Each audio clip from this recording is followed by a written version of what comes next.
if you're ambitious, driven, and used to carrying everything yourself, there's a powerful leadership lesson in Exodus chapter 18 that I think a lot of us could use right now.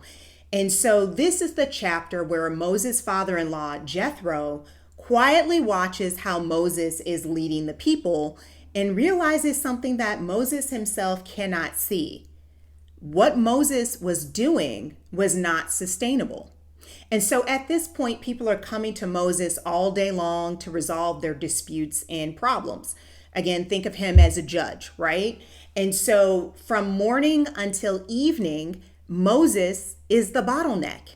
And he's the only person handling all of, settling all of the disputes.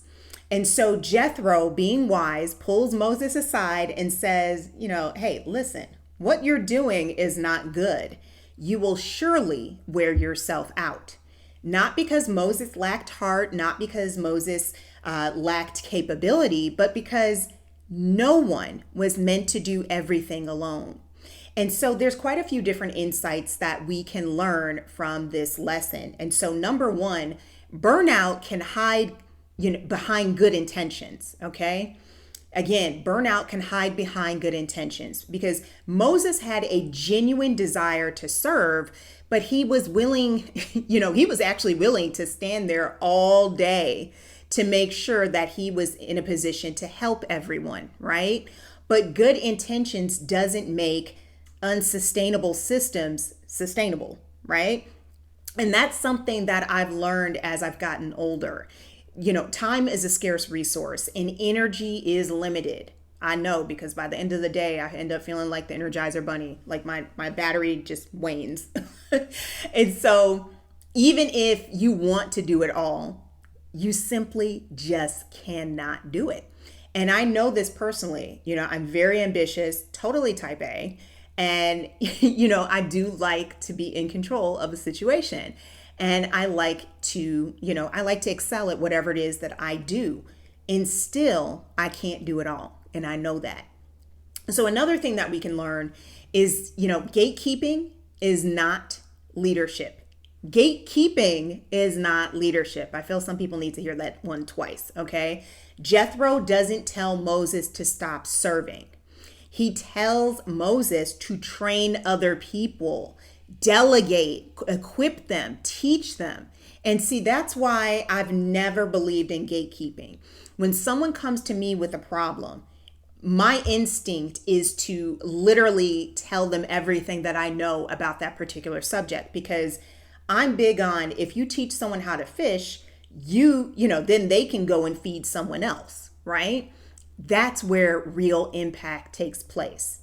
And, just a side note, I feel like we don't have enough of that in today's society, and hence why you see all this chaos. Insight number 3, blind spots are real. And so what struck me most about this passage is how obvious the problem was to everyone else except Moses. Sometimes you are too close to your own life to see what isn't working. So that's, where that whole saying, you can't see the forest through the trees saying kind of came about. And that's why community matters, okay? Community is incredibly important. And so I'm incredibly blessed to have my mom because she will lovingly and forcefully tell me, hey, Tasha, that doesn't make sense, or you might want to reevaluate that. And I realized that not everyone has that built-in kind of, sounding board in their life. And so to be quite honest, that's one of the reasons why I'm creating the Faith to Launch community, because I truly believe that everyone deserves a space where someone can help you see your blind spots. You're not building alone. You're encouraged and you're challenged, and wisdom is shared, not hoarded, right? So if that resonates with you and you want to learn more about the Faith to Launch community, check out the description below. I'll leave a link there. Another thing that we can learn from this situation is Moses was receptive to correction, and that is huge. And yes, discernment matters, okay? Because not everyone deserves access to your decisions, but Moses respected Jethro, and because of that, he listened. And sometimes we stall in life not because we lack information, but because we refuse to hear it, right? And last but not least, obedience requires action. So Moses didn't just nod at Jethro and say, you know what, Jethro, that's a good idea, and then just continue on doing the same thing he's been doing, right? Which was standing there settling disputes all day long. No, he took Jethro's suggestions and he actually implemented them in real time, immediately, right? So many of us pray for clarity. We receive the clarity and then we just sit there and debate about whether or not we should act on said clarity. Doesn't make sense, right? So we miss the blessings, not because God didn't speak, but because we chose not to move.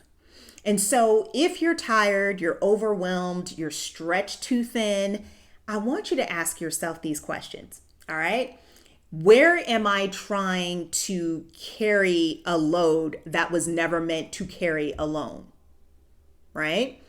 Who has God placed around me to help me see what I cannot see? And then last but not least, what instruction have I received that I still haven't acted on? So I want to encourage you to take another look at Exodus chapter 18 because there's so much wisdom there for leaders, creators, builders, and believers. And I want you to always remember that you were never meant to do it all alone. You are meant to steward what God put on your plate well. So if this spoke to you, please be sure to subscribe to the channel, share it with someone who's carrying way too much alone, and join my email community for more faith-based encouragement. And remember, if you're everything to everyone, the risk being no one. You never know who you will inspire. See you next video. Have you been feeling called to create more, but you're not sure where to start? You don't need a big budget, a team, or perfect confidence. You need clarity, a simple system, and the courage to use your voice. Join me for Activate Your Calling, Create, Build, and Promote What God Gave You, a free live workshop for faith-based women ready to stop sitting on their ideas and start showing up. You'll learn the foundations of marketing, content creation, AI, self-publishing, and podcasting. No tech background is required. So join me on Saturday, February 21st at 5 p.m. Eastern. Bring your ideas, leave with clarity. Register now and save your seat. I'll see you there.